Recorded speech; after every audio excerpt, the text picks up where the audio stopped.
नमस्कार, देश की बात में हाजिर है। कोरोना महामारी से मुकाबला जारी है। देश में कोरोना के 3,43,000 नए मामले आज सामने आए। आज लगातार तीसरा दिन है जब 4,000 मौतें हुई हैं। सरकार का मानना है कि 20 राज्यों में ये संभल रहा है, जहां संक्रमण दर 20% से नीचे है।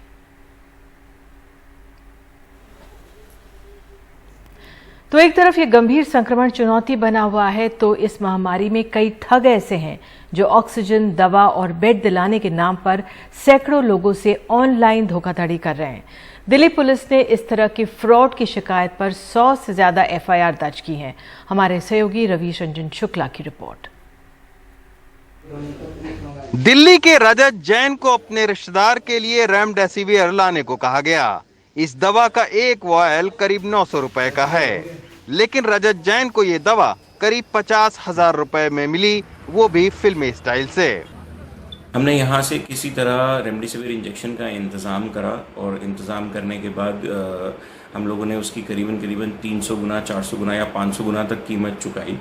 इसमें मतलब आप अगर इंजेक्शन लेने जाएंगे तो डायरेक्ट आपको कोई इंजेक्शन नहीं देगा। आपको बोला जाएगा कि आप यहाँ खड़े हो जाएं, उसके बाद वहाँ कोई और बंदा आएगा, वो बोलेगा आप वहाँ चले जाएं और वहाँ पे जाकर के आपको वो इंजेक्शन मिल जाएगा और वो इंजेक्शन की डिलीवरी वहाँ होती है। उसके बाद आप पैसा देते हैं। ऑक्सीजन सिलेंडर के नाम पर कई जालसाज सक्रिय हैं। पहले ये अपना नंबर व्हाट्सएप ग्रुप पर फॉरवर्ड करते हैं, फिर ऑनलाइन पेमेंट अपने खाते में करवा कर गायब हो जाते हैं। अमित दवे नाम के एक शख्स ने ऑक्सीजन सिलेंडर खरीदने की कोशिश की। व्हाट्सएप चैट के दौरान ठगी करने वाले शख्स ने सोल इंडिया ट्रस्ट वाला एक खाता दिया। उस खाते में जैसे ही ऑनलाइन पैसा जमा कराया, वो ठग पैसे लेकर गायब हो गया। नंबर व्हाट्सएप ग्रुप के अंदर शेयर हो रहा था ऑक्सीजन सिलेंडर के बारे में, तो मैंने उस पर मैसेज डाल करके और जानकारी ली कि क्या उनके पास में उपलब्ध है। तो उन्होंने अपना जवाब भेजा कि हाँ है हमारे पास में और ये इसकी कीमत है, जो और कुछ एडवांस पैसा जमा कराना था। तो मैंने उनको वो जो एडवांस का अमाउंट था, वो अकाउंट नंबर जो शेयर किया गया था, जो कि एक ट्रस्ट के नाम पे था प्रतिष्ठित बैंक के साथ में, तो मैंने उसमें वो पैसे जमा कराए और आदमी से मैं संपर्क कर सकूं कि क्या स्थिति है, कब तक मुझे मिल जाएगा। 1-2 घंटे तक फ़ोन पे घंटियाँ बजती रही, उसके बाद में वो फ़ोन स्विच ऑफ हो गया। अब आपको मिलवाते हैं कोरोना काल में नामी अस्पताल में बेड दिलवाने के नाम पर फ्रॉड करने वाले एक गैंग से। ये बीकॉम गैंग के नाम से जाना जाता है। बड़े अस्पताल के बाहर गैंग का सदस्य खड़ा होता है और जिन मरीजों का दाखिला नहीं हो पाता है, उससे बात करता है। फिर फोन से अपने ही गैंग के साथी को डॉक्टर के तौर पर बात करवा कर लाखों रुपए अपने अकाउंट में ऑनलाइन ट्रांसफर करवा लेता है।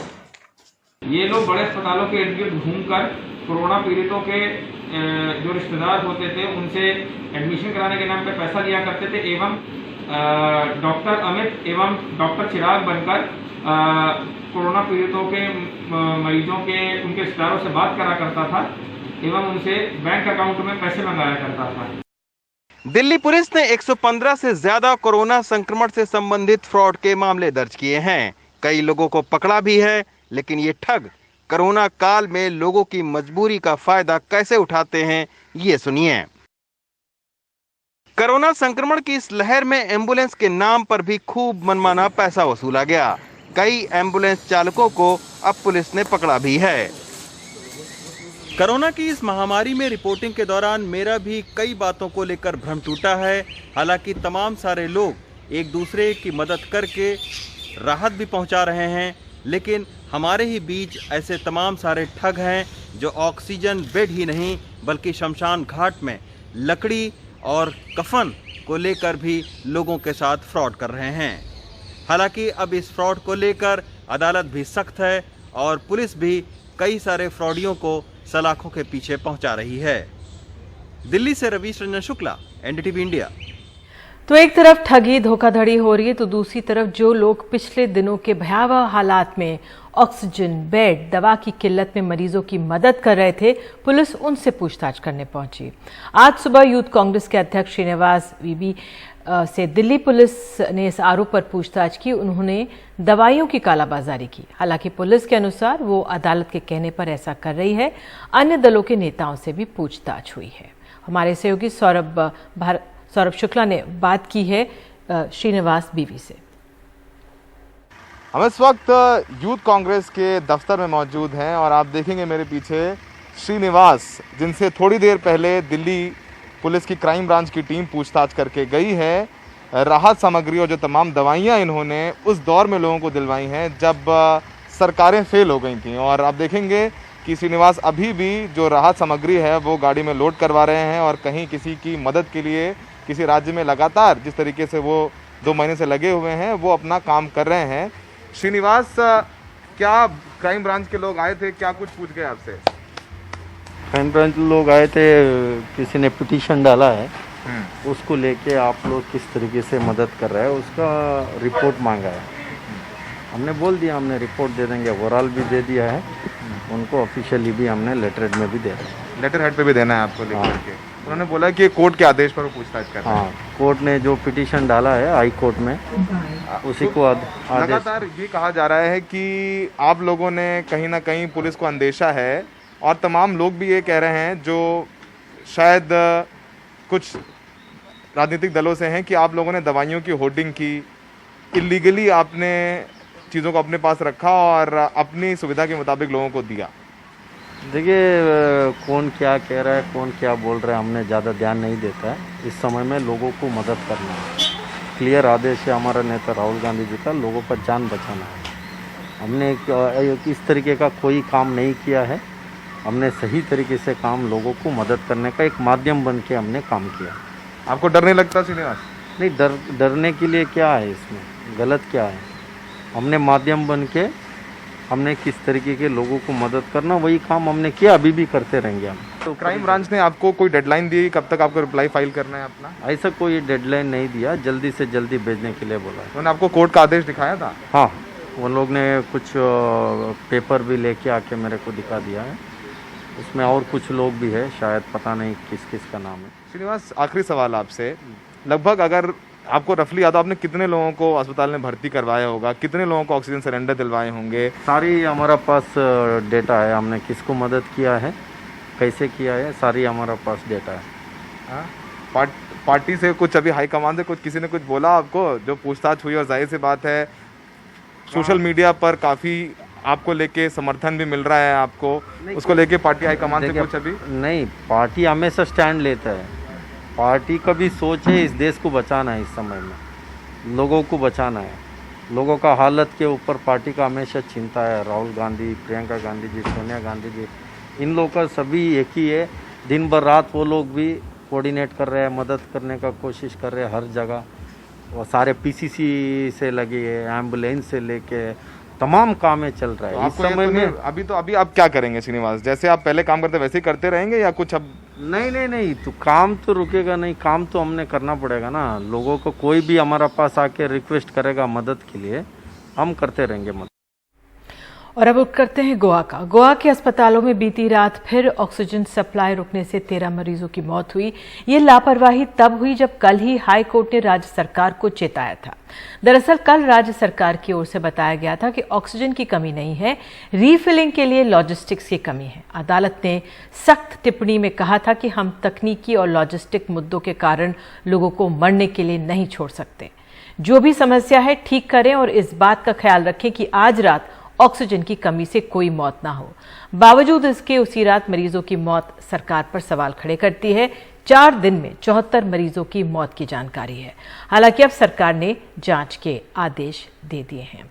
हमारे सहयोगी सुनील सिंह हमारे साथ फोन लाइन पर मौजूद है। सुनील, तो फिलहाल अब क्या हालात हैं गोवा के अस्पतालों के? जितने भी हालात तो वैसे ही बने हुए हैं, बदहाल ही नहीं, क्योंकि कोई सुधार नहीं हुआ। कल जब बॉम्बे हाईकोर्ट की गोवा बेंच में जब सुनवाई हो रही थी और जब प्रशासन की तरफ से पहली बार माना गया कि 15 मौतें जो हुई हैं वो ऑक्सीजन की कमी की वजह से हुई हैं, लेकिन ऑक्सीजन की कमी नहीं है बल्कि लॉजिस्टिक की कमी थी, ये वजह दी गई थी। तब हाईकोर्ट ने चेताया था कि आगे से ऐसा नहीं हो, इसका ख्याल रखें और इस तरह से लॉजिस्टिक या तकनीकी खामी के चलते हम किसी को मरने के लिए नहीं छोड़ सकते। तो ये बात चेतावनी देने के बाद भी कल रात में भी 13 लोगों की मौत की खबर आई है, जो कि विजय सरदेसाई हैं, जो पूर्व उप मुख्यमंत्री हैं, उन्होंने इस बात की जानकारी दी। सरकार की तरफ से हालांकि इन आंकड़ों पर, इन मौतों पर अभी तक कोई अधिकृत बयान नहीं आया है। सरकार ने कल जरूर एक समिति बनाई थी जांच के लिए, इन मौतों की जांच के लिए, लेकिन उसको भी 3 दिन में अभी रिपोर्ट देना है और इसके अलावा कोई और बयान नहीं। ये हम देख रहे हैं कि ये जो मौतें हैं 4 दिन में 77 मौतें सामने आई हैं, जो कि ऑक्सीजन की कमी से हुई बताई जा रही हैं। वैसे तो मौतों का जो आंकड़ा बहुत ज्यादा है, गोवा में कल का जो हमें आंकड़ा मिला था उसके तौर पर वो 63 के करीब लोगों की मौत हुई थी और अब तक 2000 के करीब लोग मौत हो चुके हैं कोरोना संक्रमित के होने की वजह से। लेकिन उसमें ऑक्सीजन की कमी से कितने लोग मर रहे हैं इसका कहीं कोई अधिकृत आंकड़ा या सूचना नहीं दी जा रही थी। लेकिन हुआ ये कि जब मामला अदालत में गया और खराब स्वास्थ्य व्यवस्था की बात उठी, तब ये बताया जा रहा है, जो कांग्रेस का आरोप है, कि जो मुख्यमंत्री और जो स्वास्थ्य मंत्री हैं विश्वजीत राणे और मुख्यमंत्री प्रमोद सावंत के बीच में कहीं न कहीं तनातनी है और जिसका खामियाजा लोगों को भुगतना पड़ता है। और उसी समय विश्वजीत राणे ने खुलासा किया कि 26 लोगों की मौत जो हुई थी मंगलवार की रात, वो ऑक्सीजन की कमी के चलते हुई थी और रात में 2 से 6 सुबह 6 बजे के बीच में हुई थी। तो ये जो रात सुनील, बिल्कुल आपने जानकारी दी, बहुत बहुत धन्यवाद। और ये जो राजनीतिक रस्साकशी नेताओं के बीच, वो लोगों की जान पर भारी नहीं पड़नी चाहिए। बहुत बहुत धन्यवाद आपका। और अब खबर है महाराष्ट्र से। महाराष्ट्र अब एक और चुनौती से जूझ रहा है। बीते साल मार्च से दिसंबर तक यानी 10 महीनों में 10 साल के नीचे के 67,110 बच्चों को कोविड हुआ था।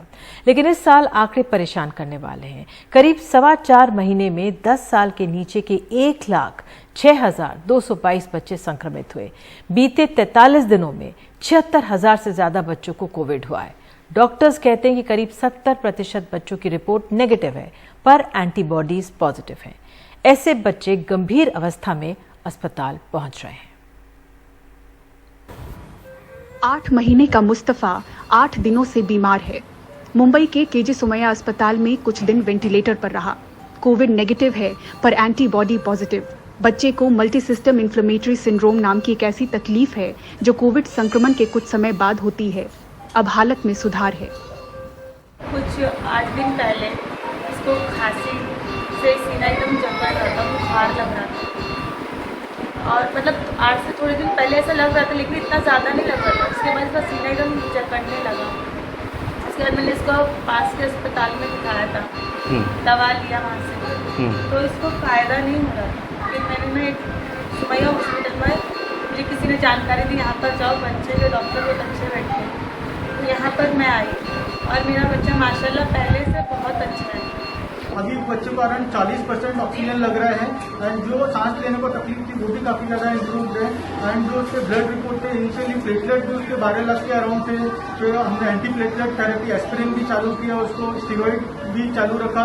अभी ग्रेजुअली धीरे धीरे अभी हम लोगों ने डोज भी कम किया है, उसका IVIG का 1 डोज हो चुका है एंड स्टीरॉइड भी हमने अभी कम किया है एंड ग्रेजुअली अभी बच्चा इम्प्रूव है। इसलिए अभी हमने उसको NIV non invasive ventilation support पे डाल दिया है उसको करके। महाराष्ट्र में पिछले साल 9 मार्च से 31 दिसंबर तक यानी 10 महीनों में 10 साल से नीचे के 67,110 बच्चों को कोविड हुआ था।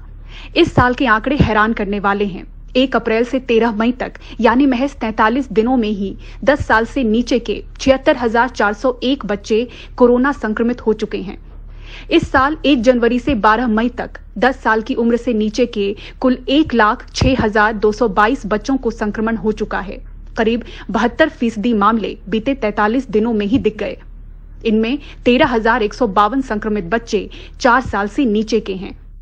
60 to 70% बच्चे जो फीवर के साथ में आ रहे हैं और लाइक डायरिया का कंप्लेंट है, कफ का कंप्लेंट है, इचिंग, रैश, ये सब तरीकों का कंप्लेंट लेके आ रहे हैं। अगर उन सबको वर्कअप कर रहे हैं तो इट कम्स अराउंड 60 to 70% जो बच्चे आ रहे हैं वो कोविड एंटीबॉडी पॉजिटिव आ रहे हैं। तो they are in the category of misc. तो जिसमें भी 3 टाइप की कैटेगरी होती है, कैटेगरी 1, 2, 3।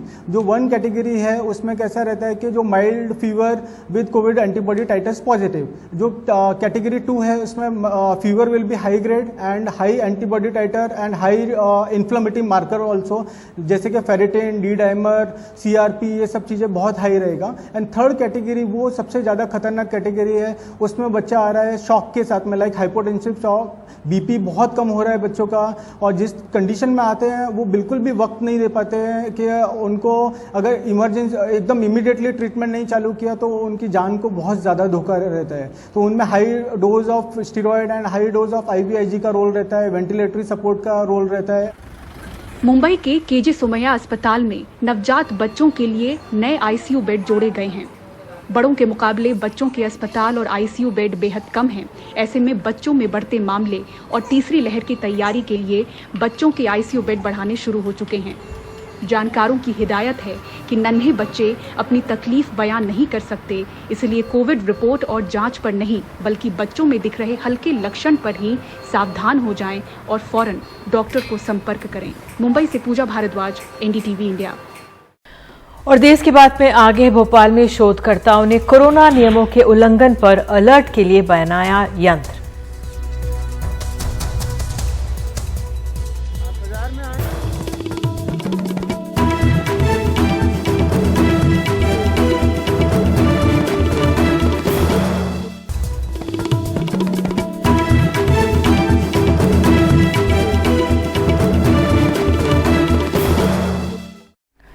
भोपाल में Indian institute of science education and research IISER के वैज्ञानिकों ने कृत्रिम मेधा यानी आर्टिफिशियल इंटेलिजेंस पर आधारित एक किफ़ायती तंत्र विकसित करने का दावा किया है जो लोगों की आवाजाही पर नजर रखेगा और अगर कहीं पर सामाजिक दूरी के नियम का उल्लंघन हो रहा होगा तो अलर्ट देगा।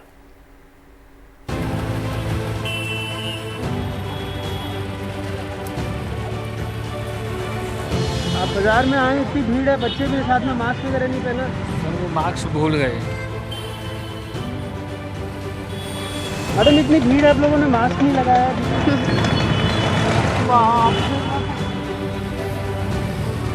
आप अभी शॉपिंग कर रहे थे, मास्क वगैरह नहीं लगाया था वैसे बच्चे। हाँ सर, थोड़ा जल्दबाजी में हो गया है, बट नेक्स्ट टाइम से ध्यान रखूंगा मास्क। अब ये बहाना किया तो मशीन बज उठेगी। Violation of social distancing detected. Please maintain distance.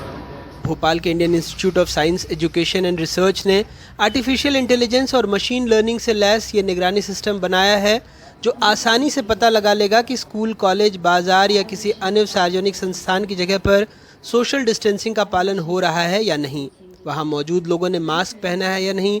अगर लोगों ने मास्क नहीं पहना या उनके बीच दूरी नहीं है तो ये तुरंत अलर्ट कर देगा। इसमें पहले से ही रिकॉर्डेड आवाज़ भी बजने लगेगी कि लोग दूरी बनाए रखें और मास्क पहने। The campus was opening up. Campus खुल रहा था। हम चाहते थे कि यदि भीड़ बढ़े तो छात्रों को सोशल डिस्टेंसिंग के बारे में जानकारी रहे। To ensure that students are aware of the social distancing norms. क्या कॉस्ट आएगी इसकी? So the entire ये 8 से 10 हज़ार के करीब का है। stuff it was between around 8,000 to 9,000 rupees. इससे दूर दराज बैठकर ही किसी जगह पर कोरोना से जुड़ी गाइडलाइन का पालन आसानी से कराया जा सकता है। इसकी कीमत भी बेहद कम है और इसे आसानी से कहीं भी ले जाया जा सकता है। डॉक्टर मित्रदीप भट्टाचार्य जी डॉक्टर शांतनु तालुकदार के साथ IISER भोपाल में केमिकल इंजीनियरिंग विभाग के असिस्टेंट प्रोफेसर वेंकटेश्वर राव और BMMS छात्र काशी विश्वनाथ ने ये सिस्टम तैयार किया है। एक ग्रुप ऑफ पीपल में वो लोग 6 फीट का डिस्टेंस मेंटेन कर रहे हैं या नहीं, तो ये डिवाइस आपको वो 6 फीट डिस्टेंस अगर मेंटेन नहीं हुआ तो अलार्म देगा ऑन दैट पर्टिकुलर लोकेशन। तो ये एक इनिशिएटिव है through which we will try to keep that social norms perfect in different public gathering places. Mainly 3 component है इसमें। एक है इसका कैमरा जो कि पिक्चर लेता है और वीडियोस लेते हैं। Then the main processing unit है एक छोटा सा कंप्यूटर एंड उसके साथ ही एक स्पीकर है मतलब जिससे हमें कोई साउंड मिल सके। तो ये कैमरा जैसे पिक्चर या वीडियो लेता है, फिर इस पिक्चर्स को ऑटोमेटिकली एनालाइज करता है एंड डिटेक्ट करता है कि कोई भी पर्सन अगर मास्क नहीं पहना है और अगर दो पर्सन के बीच में या दो इंसान के बीच में एटलीस्ट 3 फीट की डिस्टेंस, 3 to 6 फीट डिस्टेंस है कि नहीं है। अगर नहीं होता है देन ये कंप्यूटर स्पीकर को एक सिग्नल देता है एंड उस हिसाब से आइदर द स्पीकर एक अलार्म बजाएगा और एक रिकॉर्डेड वॉइस प्ले करेगा, जो कि आप यहाँ पे ऑलरेडी देखे हुए हैं। फिलहाल ये प्रोटोटाइप कैंपस के लिए है, लेकिन मांग हुई तो संस्थान बाजार में आपूर्ति करने के लिए भी तैयार है। इस छोटे से उपकरण को किसी भी भीड़ भाड़ वाली जगह या बाजार में आसानी से रखा जा सकता है, जिससे कोविड-19 के दौरान सामाजिक दूरी के पालन को सुनिश्चित किया जा सके, वो भी किसी पुलिसकर्मी या सुरक्षाकर्मी की मौजूदगी के बगैर, क्योंकि इस दौरान सामाजिक दूरी को पालन करवाने में ही कई सुरक्षाकर्मी भी संक्रमित हो चुके हैं। भोपाल से कैमरा पर्सन रिजवान खान के साथ अनुराग द्वारी, NDTV इंडिया।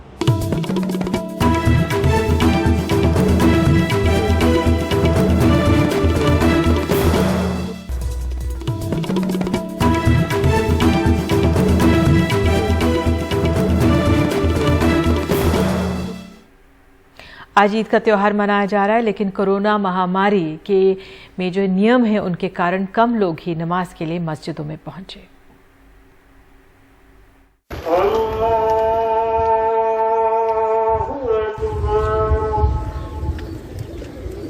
कोविड महामारी के बीच खामोशी के साथ देश भर में ईद के समारोह। हम इस वक्त पुराने लखनऊ में हैं। ये जो पीछे आप मॉन्यूमेंट देख सकते हैं, ये वो फेमस रूमी दरवाज़ा है और यहीं पे बड़ी नमाजें भी अदा की जाती हैं इस एरिया में ईद के दिन। लेकिन आज ऐसा कुछ नहीं हुआ है, लोग अपने घरों में हैं और वहीं किसी तरह से सेलिब्रेट कर रहे हैं। और पूरे उत्तर प्रदेश से भी हमें ऐसी खबरें मिली हैं कि लोग अपने घर में ही रह के और नमाज अदा कर रहे हैं, चाहे सेलिब्रेशंस कर रहे हैं, लेकिन बाहर बहुत कम लोग निकल रहे हैं।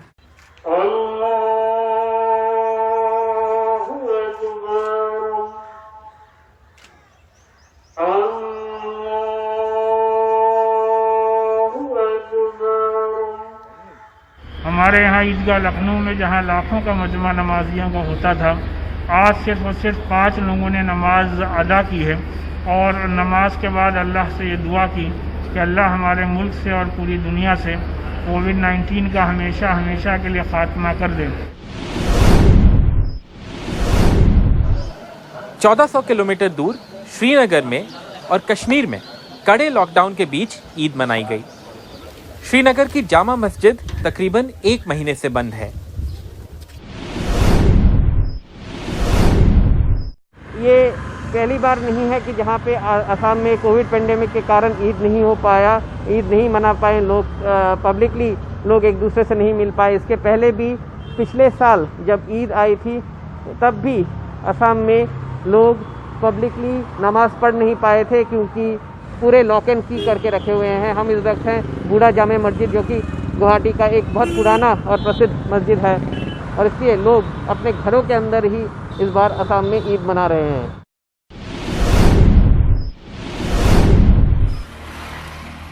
यही नज़ारा बेंगलुरु का है, जहां कोरोना कहर बरपा रहा है और जो उन शहरों में शुमार है जहां संक्रमण की दर देश में सबसे ज़्यादा है। माया शर्मा, नाजीर मसूदी और रत्नदीप चौधरी के साथ आलोक पांडे, NDTV इंडिया।